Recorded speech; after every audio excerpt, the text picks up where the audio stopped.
नमस्कार बंधुरा दियान food and लाइफस्टाइले सबाइके स्वागत जानाई। आज के मायर रान्नाघरे हबे एकटा स्पेशल रान्ना, सेटा हलो रांगा आलुर पान्তুয়া।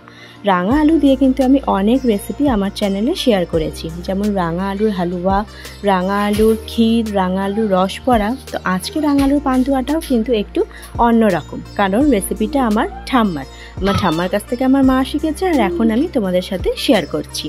तो रांगा आलू पान्তুয়ার জন্য লাগবে একটু বড় সাইজের রাঙা আলুগুলো, যেগুলো একটু শুকনো শুকনো হয়। খুব ছোট ছোট রাঙা আলু দিয়ে না পান্তুয়াটা কিন্তু ভালো হয় না।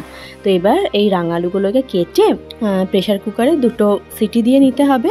তারপর একটু ঠান্ডা হলে সেটা চোখা ছাড়িয়ে মেখে নিতে হবে। একটু গরম অবস্থাতেই কিন্তু মাখতে হবে, কারণ একটু ঠান্ডা হয়ে গেলে তখন একটু দানা দানা থেকে যায়, তখন মাখাটা ভালো হয় না। সেজন্য গরম অবস্থাতে মাখলে মাখাটা বেশ মোলায়েম হয়। এবার যেটা মেন ইনগ্রিডিয়েন্ট সেটা হলো এই ক্ষীর। এইটা হলো মোয়া বা খোয়া ক্ষীর, সেটাকে আমার মা একটু গুড় দিয়ে পাক দিয়ে নিয়েছে। যেমনটা আমরা পিঠের জন্য পুর রেডি করি, শুধু মোয়া আর গুড় দিয়ে এটাকে পাক দেওয়া হয়েছে। এবার দেখো এখান থেকে ছোট ছোট করে বল তৈরি করা হয়েছে, এইটাকে রাঙা আলু পান্তুয়ার মধ্যে অ্যাড করা হবে। এবারে রাঙা আলুটাকে তো শুধু মেখে রাখা হয়েছিল, এবার এটার মধ্যে অ্যাড করতে হবে ময়দা। ময়দাটা খুব কম পরিমাণে দিতে হবে, খুব বেশি ময়দা পড়ে গেলে তখন ভেতরটা শক্ত হয়ে যাবে। সেই জন্য যেটা শুকনো রাঙা আলু হয়, একটু বড় সাইজের রাঙা আলুগুলো, সেইগুলো যদি ব্যবহার করা যায় তাহলে কিন্তু এটা একদম পারফেক্ট হয়, ময়দাটাও কম লাগে। তো এবার দেখো এখান থেকে অল্প অল্প করে একটু করে পোর্শন নিতে হবে। আর এই যে ক্ষীরের গোল গোল করে বানিয়ে রাখা হয়েছে সেইগুলোকে এটার মধ্যে প্লেস করে ভালো করে এরকম করে হাত দিয়ে গোটাটাকে মুখটা বন্ধ করে দিতে হবে। তারপর একটু গোল গোল করে নিতে হবে। আর এটা মাখার পর সামান্য একটু তেলে দিয়ে কিন্তু চেক করে নিতে হবে যে মাখাটা কিন্তু ঠিক হয়েছে কিনা। যদি ছেড়ে যায় তাহলে আরেকটু ময়দা অ্যাড করতে হবে, আর যদি না ছেড়ে যায় তাহলে ভাবতে হবে ঠিকই আছে। তো আমাদের ময়দাটা একদম ঠিক দেওয়া হয়েছে, আমাদের কিন্তু ছেড়েও যায়নি। আর যেমনটা দেখালাম এইভাবে সবগুলোকে বানিয়ে নিতে হবে। আর ওইদিকে একটু তেল আর তেলের মধ্যে অল্প একটু ঘি দিয়ে গরম করতে বসানো হয়েছে। আর তেলটা কিন্তু খুব বেশি তেতে যাবে না, হালকা একটু গরম হবে, তখন এগুলো গ্যাসের ফ্লেম লোতে রেখে ভাজতে হবে। খুব হাই ফ্লেমে এগুলো ভাজা যাবে না, এগুলো কিন্তু একটু ধৈর্য ধরে হালকা আঁচেই ভাজতে হবে। তেলের মধ্যে ছাড়ার পর কিন্তু একটু ওয়েট করতে হবে, মানে সঙ্গে সঙ্গে কিন্তু উল্টাতে যাবে না, তখন ভেঙে যাবে।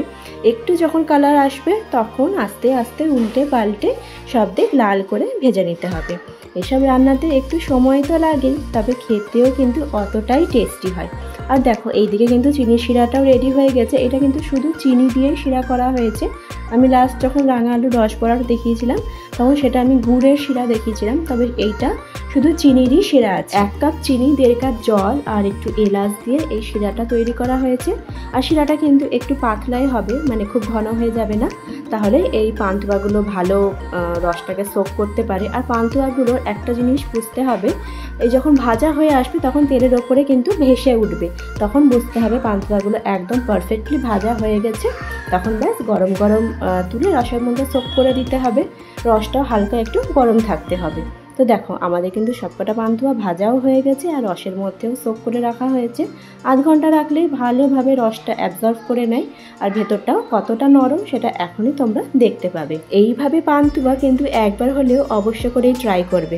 আর দেখো কত সুন্দর লাগছে, আর ভেতরটাও কতটা সফট হয়েছে, খেতেও কিন্তু অতটাই টেস্টি হয়। তাহলে আজকের রেসিপি তোমাদের কেমন লাগলো অবশ্য করে কমেন্টে জানাবে। আজকের ভিডিও এখানেই শেষ করছি, দেখা হবে নেক্সট ভিডিওতে। সবাই ভালো থাকবেন।